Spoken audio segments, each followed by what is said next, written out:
Hey, Soul Tribe. Mel, Intuitive Coach here, excited to bring in your Soul Saturday session.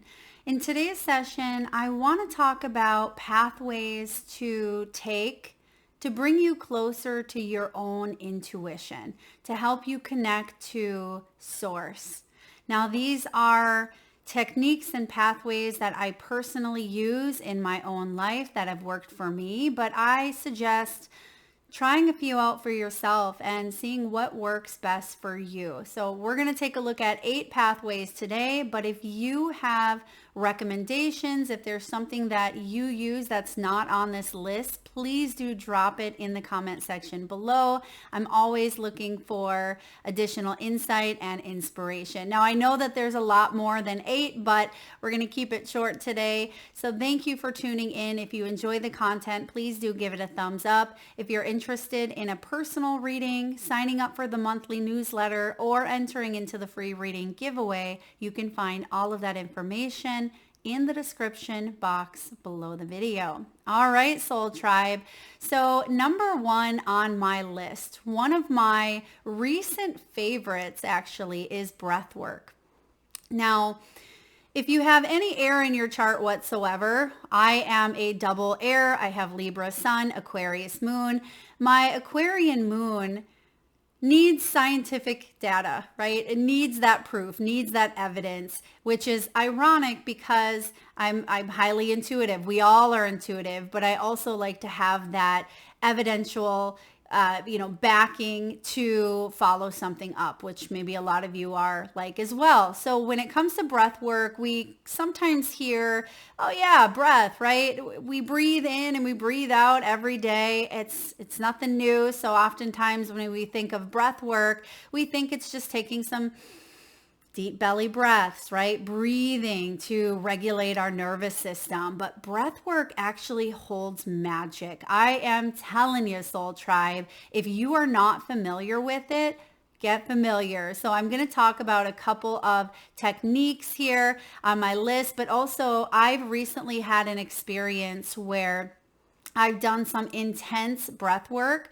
which led to a Kundalini awakening. And I actually had what is called tetany, if you are familiar with that term. It's basically muscle spasms in the body that are created when you breathe out too much carbon dioxide. And what it does is it can actually, it sounds scary, which it is, it's kind of intense, but it's not to worry about. It can create what's called lobster claw in your hands and in your feet where they kind of spasm and cramp up. And that's exactly what happened to me. And I had heard of it before, but it never had happened.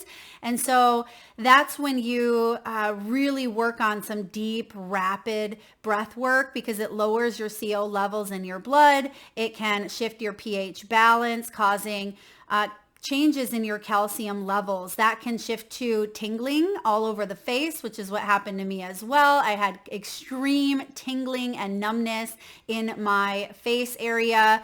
There were the lobster claw, the cramping of the hands, and then also you kind of feel like you're a bit lightheaded. So doing that intense, deep, fast breath work is really actually quite beneficial. Some people think that it's dangerous, but it can be uncomfortable. It can be alarming, especially if you don't expect it or if it's completely new to you. But most breathwork facilitators see that as a sign of energetic release. And not only is it happening energetically, but there's physical symptoms and sensations that are going on within the body. So I like to see that physical evidence as well as feel that energetic release. So when it comes to breathwork, there's a couple of different ways. Now that specific breath work that I was involved with, I'm not quite sure if it has a name, but basically it was belly heart release. So taking a deep breath from the belly, but doing this quick, I'm just going to show you it in slow motion here, but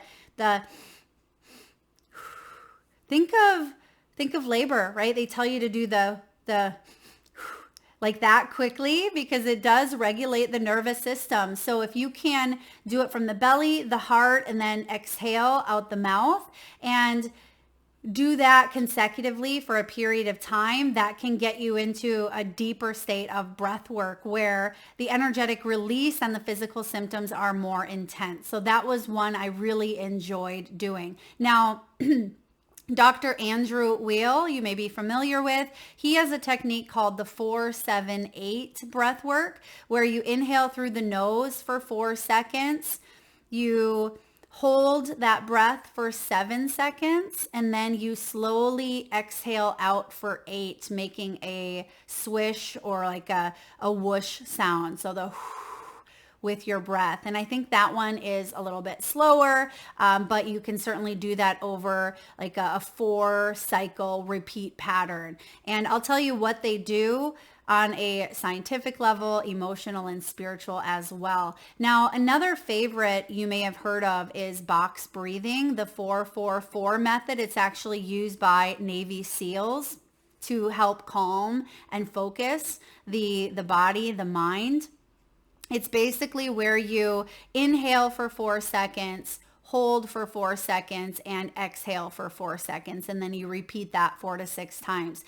Now, the breath workshop that I was involved with, it was about 45 minutes long, and we did it in cycles of 3. So that intense breathing, I think over a period of at least 10-15 minutes in each cycle, is what really activated those symptoms, both emotionally and physically within my own self. So I'm more of the intense breath work, which can lead to, Kundalini activations, and it can really bring about a lot of wonderful change. But when you are wanting to just, stay calm in the midst of some sort of chaos, and you don't have time to sit there and do the deep breathing, panting type of breath work, then I definitely recommend that 4-4-4 box, or again, Dr. Andrew Weil's technique. So the breath is basically the bridge between spirit and body. I mean, it's our breath that we take when we enter into this world, right? Our first breath, and it's also our last breath when we leave this earthly plane.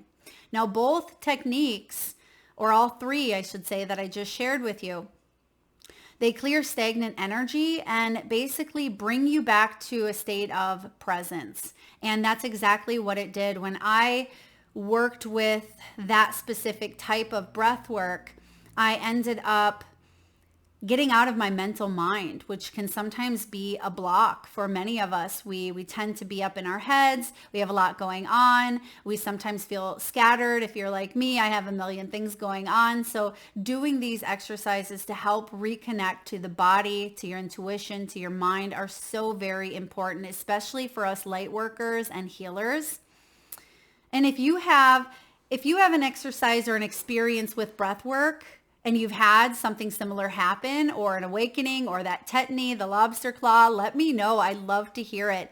Now, the scientific and physical effects of breath work. It activates the parasympathetic nervous system, calming our fight or flight. And believe it or not, so many of us, which I'm sure you do believe it, right? So many of us are walking around in that constant state of fight or flight, and we may not even be consciously aware of it. It has been activated within us from a very young age, and we have so much going on in the world that is constantly causing our attention span to be all over the place. So we're always in that state of hypervigilance. So I love the breath work because it can help, activate, lower our anxiety. It lowers our heart rate, our blood pressure, reduces cortisol.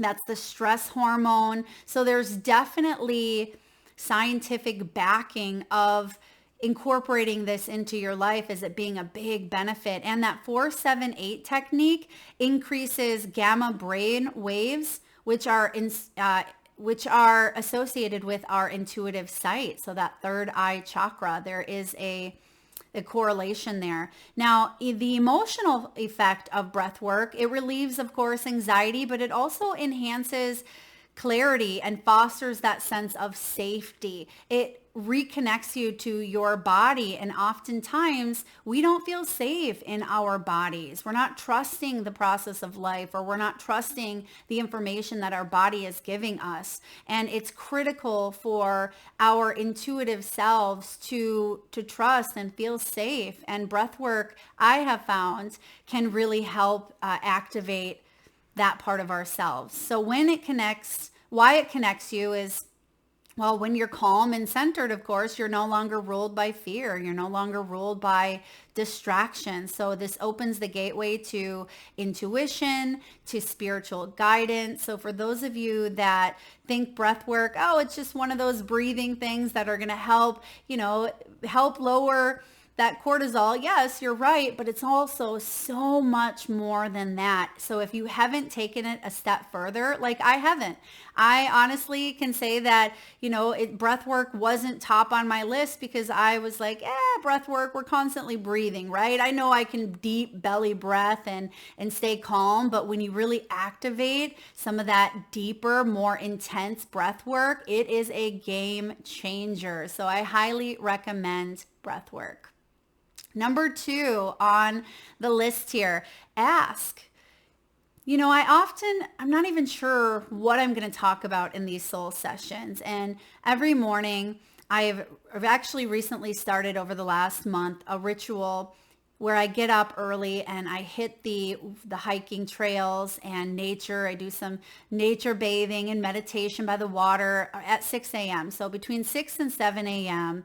feels like the world is quiet. Nobody's out in the woods at that time or hiking trails or at the park. And it's a really wonderful time for me to connect as well. So often it's during that period where I ask Spirit, all right, what do we need to focus on today? What's in the highest good of my beautiful soul tribe? How can we create a deepening here? And this morning, as I was out hiking, it was the 8 pathways to connect to intuitive awareness. And I thought, well, of course, here I am on the trail, asking for guidance here of what to connect to. So I definitely feel like asking had to be included on my list because oftentimes we don't ask, right? We don't ask. So ask and you shall hear.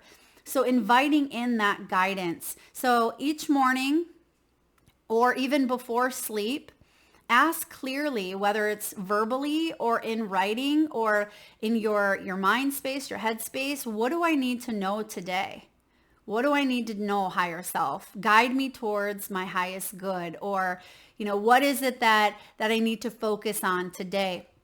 Then stay open to receiving the answer. And throughout the day, whether it's a song, whether it's a gut feeling, whether it's a number sequence, it could be a conversation that you have with someone or even a dream, not just through your dream state, which is a big way I also receive information, but it's through your daydreams. When your mind tends to wander, whether you're in the shower, whether you're driving, oftentimes that's when I receive that information as well. So definitely ask because that helps you dive deeper into the RAS system, which is short for the reticular activating system in the brain. And that's basically a bundle of nerves at the base of your spine or at the base of your brain stem. Think of it like a filtering system. For those of you that haven't heard of the RAS, it is the system that filters out information. It basically helps you connect to the conscious mind. Like, what is it that you want to bring to your awareness here? So it's our filtration system in the mind, and it takes millions of bits of info, okay, but only lets through what you're programmed to prioritize it. So that's why it's important to ask. And when you ask a question or set an intention, the RAS scans your environment for matching data. Hello, law of attraction, right? So that's what happens is it's constantly on the scan. So when you've heard of people like buying a red car or buying a BMW, right? And then everybody has a BMW. You're seeing it all over the road. You're seeing it on the highway because your RAS system is programmed to look for that because it's now in your vision. So for those of you that are willing to ask, which I think all of you are, if not, you wouldn't be here, right? Ask and you shall receive. And, your RAS system is constantly looking for those signs, those symbols, those synchronicities. So ask and pay attention. Now, the scientific part of it, by consciously asking the question, you direct your RAS system to help you notice, as I just mentioned, but it builds trust in divine timing. And even myself, I've struggled with that at times. And I think you have too, Soul Tribe, where you're like, divine timing, when is this going to happen? I'm getting impatient. I'm getting bored. So it does build that trust when we ask and we openly allow it to happen when it's meant to. But of course, action on our behalf is important. It's oftentimes people will say, well, I want to love. I want to be in love. I want to find my soulmate. But then, they just sit on the couch and they're not actively putting the sensors out there and taking action to attract or find love. Now, maybe for 1 in a million, there could be a super dreamy construction guy that comes, knocks on your door and says, I'm here to fix your whatever. And that could be the end of it, right? But oftentimes we need to do the work as well. So it encourages co-creation with your higher self when you ask and the universe, right? It reduces mental chaos. That's why I love vision boards. I'm such a visionary soul, and I love to create a visual representation of what I want. I'm also old school, where I enjoy reading a book with pages.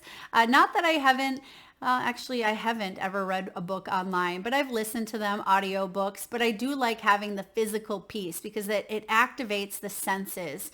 So all 5 senses are something I really try to engage, because you might be surprised that a lot of us only activate like certain senses. It feels like we're on autopilot at times. So really being able to drop into those 5 senses can help you also stay tuned and connected to your higher self. So why it connects you, why asking connects you. Asking for guidance turns on your spiritual GPS. You're not waiting for signs, you're watching for them. That's the difference. You're not waiting, you're watching. So you're going to attract, right? It's a beautiful representation there of the law of attraction. All right. The next thing here, I talked about this a little bit, but grounding in nature. Nature for me is one of the biggest ways to not only see the divine, because our planet Earth is so incredible.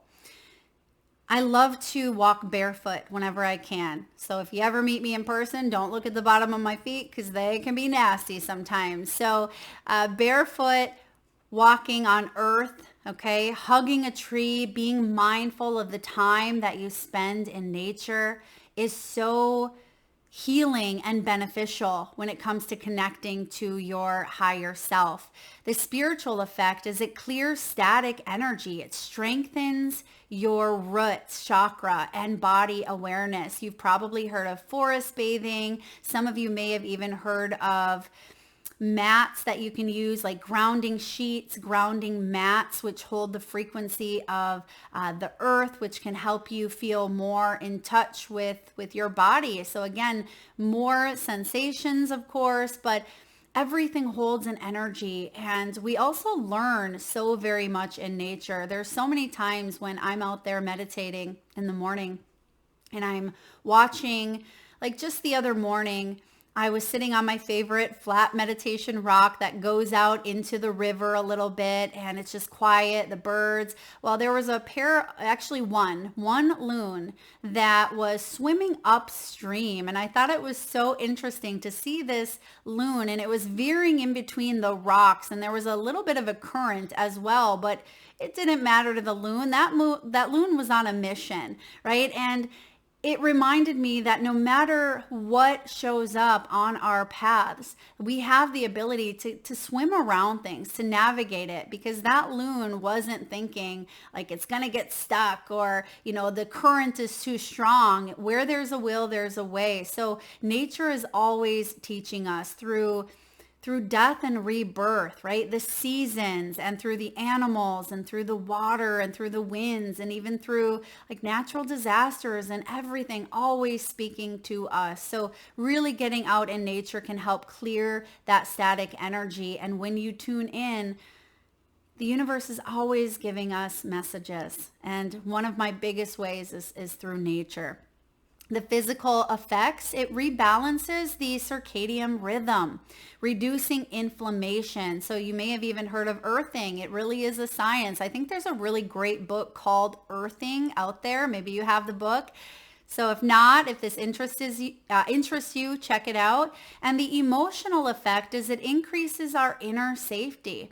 So our intuition can emerge without fear. So you notice a little theme going on here, Soul Tribe, of safety, because a lot of us, we don't feel safe, right? It's that root chakra, the base, also known as the base chakra, that's located at the tailbone of that spine and goes all the way down, formed between the ages of 0 and 7, which is about our safety, our security, our survival needs. It reminds me of Maslow's hierarchy of needs, right? We have to have that survival in order to get to the top. And that is so important. Yes, oftentimes we focus on the crown chakra and that spiritual part. We really want to dig in and get intuitive hits and awareness and all of that. But it's so important to connect to our root in order for us to get to that top piece of that crown chakra.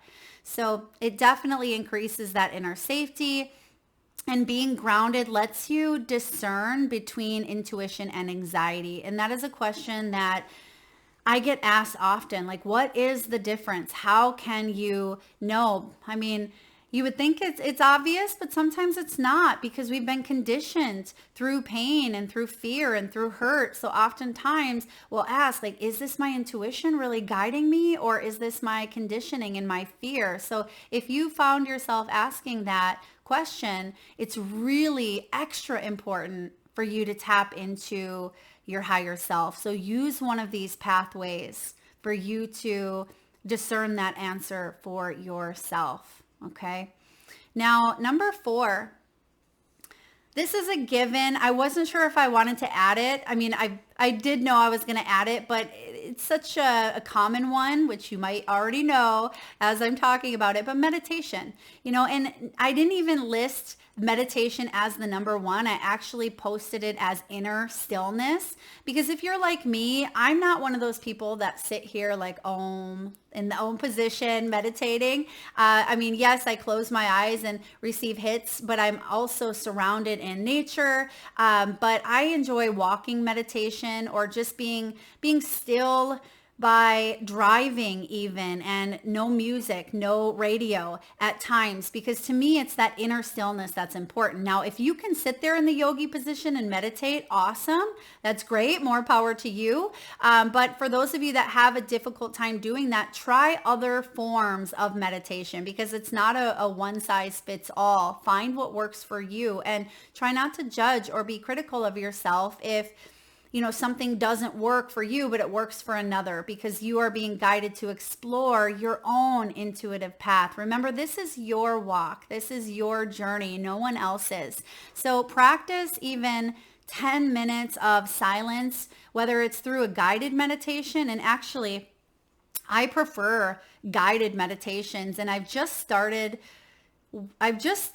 recording some of my own guided meditations, because I feel like listening to ourselves, it's not vain, it's not egotistical. It actually creates that sense of bond and trust with self. So you may want to try recording something into your phone and playing it back and seeing how you feel, really connecting that relationship with self. That's something I've started to do, and I feel like it's strengthened one of those pathways, right? We have many different pathways to gather information and tune into ourselves. So whatever that may be for you, whether it is listening to a guided meditation, and even if you fall asleep, this is another question people have. And I myself am guilty of falling asleep, but it's not guilt-ridden. It's not something you should, shame. It's something that is telling you, okay, this is working. There may be still subliminal messages that are coming through that you're still gaining the positive effects of that meditation, even if you do fall asleep. So just remember that, Soul Tribe.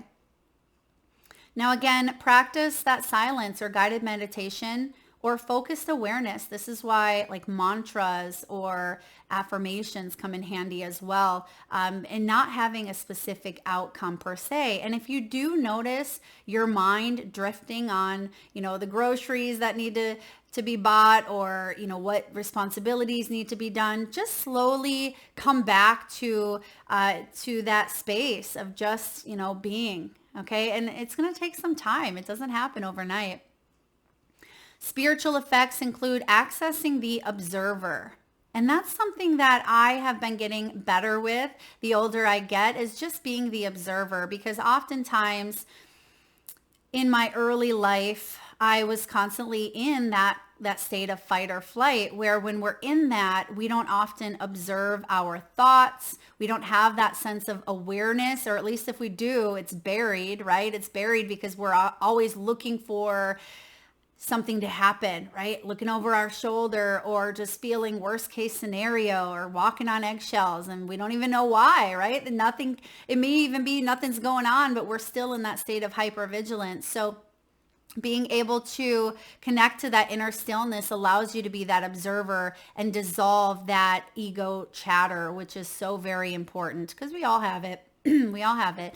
Scientific effects, it basically thickens the gray matter in the brain. It enhances our decision-making skills. So if you struggle with indecisiveness, or if you struggle making choices, it's important to take back your power, not let other people make those choices for you. Now, of course, it's good to hear and take other people's advice to heart, right? Listen, but then use that RAS system for you to really focus on, all right, what's best for me at this time? And it also can help increase empathy. Now, the emotional effects, it builds patience, resilience, and self-trust over time. So why does meditation or stillness connect you? Because basically it allows that whisper of your higher self to be heard. And that is so, so very important. And when we start noticing, being the observer without judgment, without criticism, some of you may want to try this out for a week. Try it out and just take a look at your thoughts. Take a look at the dominant emotions that run your life throughout the day, and just take note of it. Maybe even journal it, write it down, and say, okay, what's going on here in the background? Because we don't often even think of it, right? Have you ever had a show on in the background, you're not really paying attention, but it's just playing, or have music going, or even, something in the background, but you're like, you're focused on other things. But, if somebody asked you what was going on in that show, you're like, I don't know, I wasn't really paying attention to it. So it is important to have that stillness and incorporate that as a daily ritual many times throughout the day if you can. It'll really help strengthen that intuitive backbone. Now, one of my other favorites, and this has been a favorite of mine since I was a girl, I always wanted to be a ballerina. One of the things, right? Probably the Libra in me, the balance, is embodiment movement, right? Embodied movement such as yoga, ecstatic dance. Just dancing for me is so therapeutic. Now, practice free form movement or slow yoga to maybe music, or even in silence, just to sway the body, just to move. I mean, you could even do hula hooping, is another really great thing to kind of just move the body. And the spiritual effect of it is it unblocks stuck energy in the chakras. When I was recently at this retreat, we had an ecstatic dance session, and I noticed at the very bottoms of my feet, they were cramping up, and I realized I hadn't danced for quite some time, and that's something that I really love to do. And I used to do it a lot, and it's been a while, and it was so freeing energetically. Literally, that's what the cramps were there for, kind of rerouting, regrounding that energy, and rebalancing the chakras and your meridian line as well. So it can work on the sacral and the solar plexus chakras. So even the first three, the root, also known as the base, the sacral, located 2 inches below the navel, and then the solar plexus region, which is your belly area. So movement can really help your core, and yoga as well. And yoga is a whole nother podcast in itself. For those of you yogis out there, now I'm not a yogi, but I'm starting to incorporate some more moves that I found have been very, very beneficial, especially when it comes to opening certain chakras.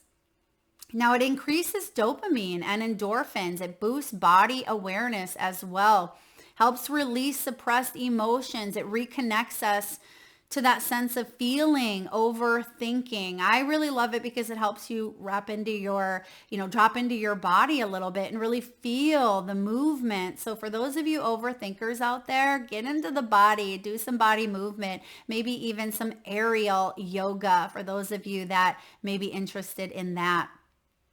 Why it connects you? Because intuition is felt in the body. I'm going to repeat that. Intuition is felt in the body. Moving intuitively retrains your nervous system to listen to sensations. Our body often knows things before our mind does, right? Especially if we've been conditioned and that RAS system is constantly looking for the bad, right? Our body is letting us know at all times. So really work with moving. And you may even notice if you are in a job where you sit a lot, or if there's a period of your life where you feel like you haven't been active, you feel it. It's stuck energy. And then you start to see it. Physically, you may start to add on weight. And it's so very important for you to reconnect to the body. I can't emphasize that enough. Number 6, we're almost done with the list here. If you're still hanging on, thank you so much. Automatic writing. I'm a writer at heart. I love to journal. I love to write. So this one was a no-brainer for me. Practice by setting a timer and let your hand move without censorship. Even if you want to ask a question first, you can, or just a free-for-all.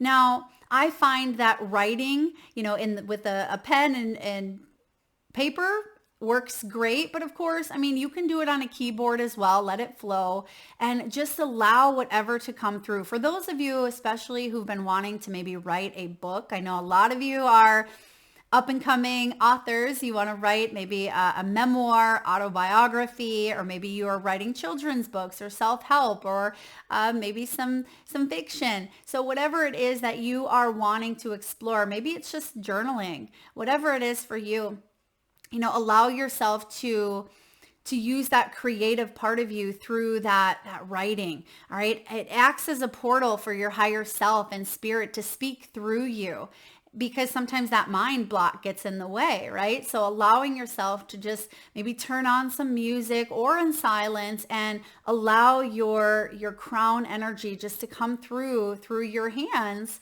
and use that tool to bring in information. The scientific effect, it engages theta brain waves, where the subconscious and intuitive insights emerge, right? Because we have that left and the right hemisphere of the brain, both the intuitive and the logical. So there's a portal of coming together here that engages that theta brainwave, as I mentioned. So it can really allow you to tap into that intuitive insight. And again, if you are an author or if you like to journal, let me know below. How have you tapped into that higher self, that intuition through this work? Because the emotional effect is it builds confidence. It builds confidence in your inner voice. It can help you release that mental clutter, mental chatter. So again, see a common theme here. A lot of times it's the mind that's constantly running in the background. And why it connects you is because writing reveals what the conscious mind tries to suppress. Okay, so writing reveals what the conscious mind tries to suppress. And if you've heard my videos before, I talk about spelling. Words are like spells. They really are, because we're weaving a story and we don't realize how powerful our words are. They hold magic. So really work with writing, or if that is a technique that you've wanted to incorporate, or even a ritual, I say give it a shot. Number 7, symbolic language, such as dreams, as I mentioned, tarot, and even like synchronicities, Soul Tribe. You can keep a dream journal. I have a dream journal. I love dreams. I go to so many amazing, incredible places, some that I've never been to here on Earth, some out of this galaxy. So dreams are such an incredible way to tap in. So for those of you that may think, well, Mel, I can't remember my dreams, or I don't dream very often, or perhaps maybe you're taking melatonin or something to help you sleep. It can be difficult sometimes to dream. Don't give up. Keep at it. Keep that dream journal. Maybe even pull an intuitive card or log your daily synchronicities. So one of my personal practices, each morning I write in my journal, and I have the energy of the day, I have the advice and guidance, and then blessings and opportunities. So basically those 3 topics, and I will pull a tarot card for each, and then I'll revisit it at the end of the day and see how those synchronicities kind of fell into place. And also I love tarot and I love journaling, so why not blend them? Because what that does is it trains your brain to receive nonverbal messages from the divine. Really, it does. Scientific effects, it activates pattern recognition, and it strengthens those neural pathways in the brain. Some of you have heard of neuroplasticity, right? So when you continue to do a pattern over and over and over again, you're able to retrain those neural pathways, which is so important. That's why rituals and routines and habits are formed. And for those of you that want to dive deeper, Atomic Habits, I think I have it in the background there, is a really great book to help you with patterns and habits as well. The emotional effect of that, it builds faith in the unseen. It offers comfort and encouragement. And why it connects you? Because our higher self often communicates through symbols before words. As I said earlier, the body knows. We connect to numbers, to synchronicities, to feathers, to all of the symbols. Right? Life is symbolic in a way, and the mind is that added tool that we have, but it's a way for you to build that faith and connect to that pathway of intuition. And then lastly here, number 8, self-compassion and inner dialogue. So I did touch base on this a little bit with that self-talk piece. Notice and shift inner self-talk, right? Be the observer that I mentioned earlier. Speak to yourself as you would a small child. Not how you were spoken to. For those of you that may have been spoken to in a very admonishing or negative way, but you speak to yourself like you are speaking to an inner child. Because what that does is it softens the ego's grip. It opens the heart center for divine communication. The scientific effect is it increases oxytocin and reduces the inner critic circuits, right? Default mode, basically. The emotional effect of that self-talk is it fosters safety and worthiness. That's why it's important for you to observe. What is the quality of your self-talk? What are the emotions and the words that are playing in the background? Just be the observer without judgment, without criticism. And then start to tell yourself a new story, because that fosters the safety and worthiness, as I mentioned, but that right there is a prerequisite for intuition. So when we feel safe, we feel seen, right? When we feel safe, we feel heard. When we feel safe, we feel valued. And when we feel safe, that all aligns to that root chakra, we are able to connect to our intuition. Remember the Maslow's hierarchy, right? Whoop, straight to the top. Why it connects you? Because when you treat yourself as sacred, soul tribe, which I hope you do, your inner truth becomes sacred too. So that is what I have for you. My 8 favorite steps to help connect myself to my intuitive knowing. Those are physical steps that have, emotional, scientific, spiritual backing, right? There's the evidence here. And I feel like all of us, we all have the ability to tap in. Remember that our experiences, our conditioning, that's not us, right? We are whole. We are whole. And we go through life challenges that make us feel like we're not whole at times. But remember your truth. Treat yourself as sacred. Your inner truth is sacred too. That is what I have for you, Soul Tribe. Thank you so much for tuning in and being here today. If you like the messages, please do hit that thumbs up button. Till next time.